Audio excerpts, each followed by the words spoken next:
Alright guys, Aaron Dade here, and I wanted to make a video about God's simple voice.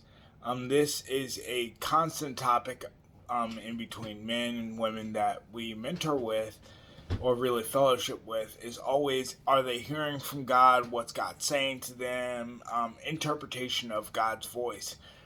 What is they're receiving from God, or different messages that you're receiving, and it all really kind of starts from a basis of, and I know I teach this different from those of you who that know me, but for the sake of this video, I'm going to teach this way. It comes simply from what's right and what's wrong. If you put any situation into what's right or what's wrong, you can determine God's simple voice, not his more specific voice, which we will go over in the 21-day challenge that I'm having, is where I really want to kind of dig into what God's specific voice is. But his simple voice is what's righteous and what's not. Should I rob a bank? Probably not righteous. Should I steal a candy bar? Probably not righteous. Should I cheat on my wife? Definitely not righteous. Should I raise my kids without anger? Righteous. Do I love my wife even when she's getting on my nerves? Righteous. Do I love my husband even when he's being a jerk? Righteous. Do I respect him? Do I submit to him?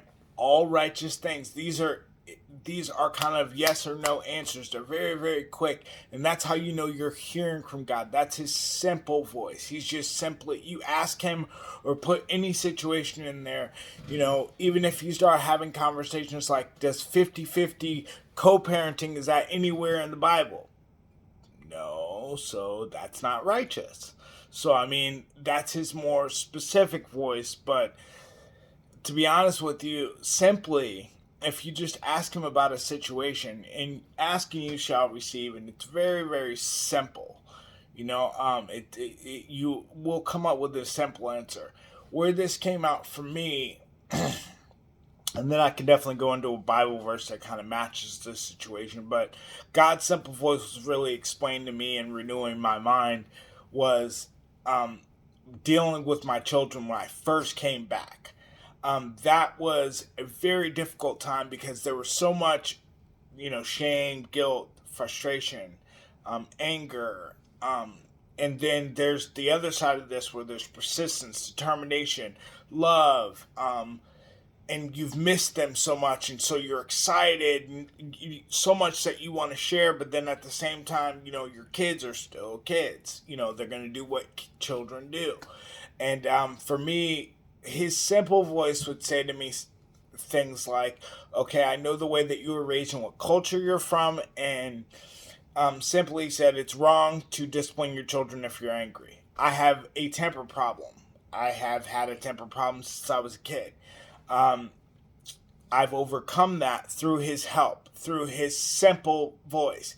Him simply saying to me, you cannot raise your children or discipline your children while you're angry.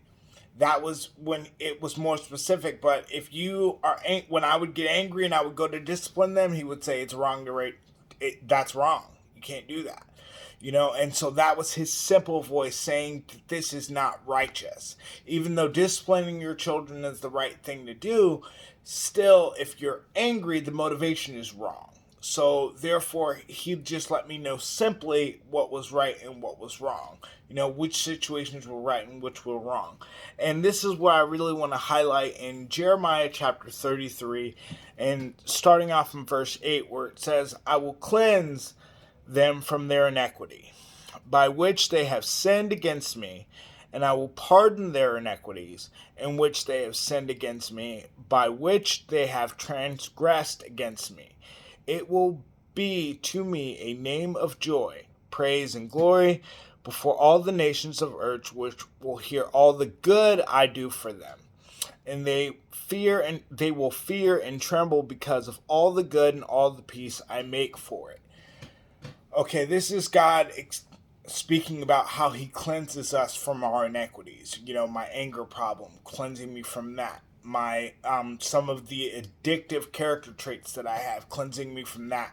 Changing, and a lot of his simple voice will change some of these soul wounds and attachments and connections that people have towards just really, they're just inequities, they're limitations, and they all become really challenges when you can hear him just simply say, no, that's wrong, no, that's right, you can do that, cleaning your house because your wife is busy, that's right, paying more attention to your career than you are spending time in the Word, that's wrong. It's just, they become very simple when you start having conversation with people and prioritizing his word. They start going into all of these specific things. They get into all of these, I had a dream about this, and Michael with 17 angels, it came down with a sword and told me that I need to make sure that I switch jobs. Well, is the job going to help your family or help your ego? If it's going to help your ego, then that's wrong. You're putting your ego ahead of your family. That's wrong. If it's going to help your family prosper, you're creating stability. That's right. So that makes sense. But you don't have to go into all the other things just to hear his simple voice. I could hear his simple voice when I was in jail. I could hear his simple voice when I went through any situation, doing good or bad. I could hear his simple voice because I understood right from wrong. Which so much into this, especially when it talks about inequities and sinning against me and all the things, being able to pardon you for that. Being able to say that happened, but it's water on a duck's back now.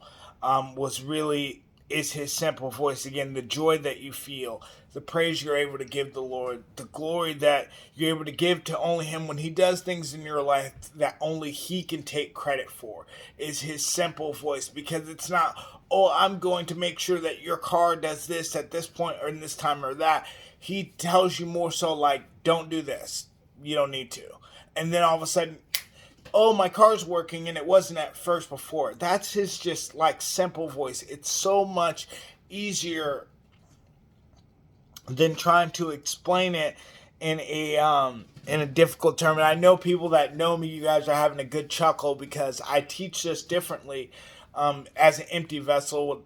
When I speak to people and mentor to people, I actually have a different conversation than this, but I'm just teaching this way as an empty vessel again, just because that's it's easier to do on YouTube this way than how we do it in our sessions, or when we're going to do our challenge. I will teach the same way that everybody else knows me for.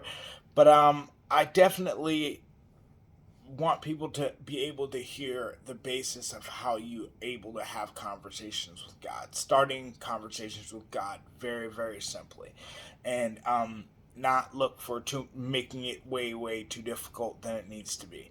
Either way, this is Darren Dade, and that's God's Simple Voice, and speak to you guys soon.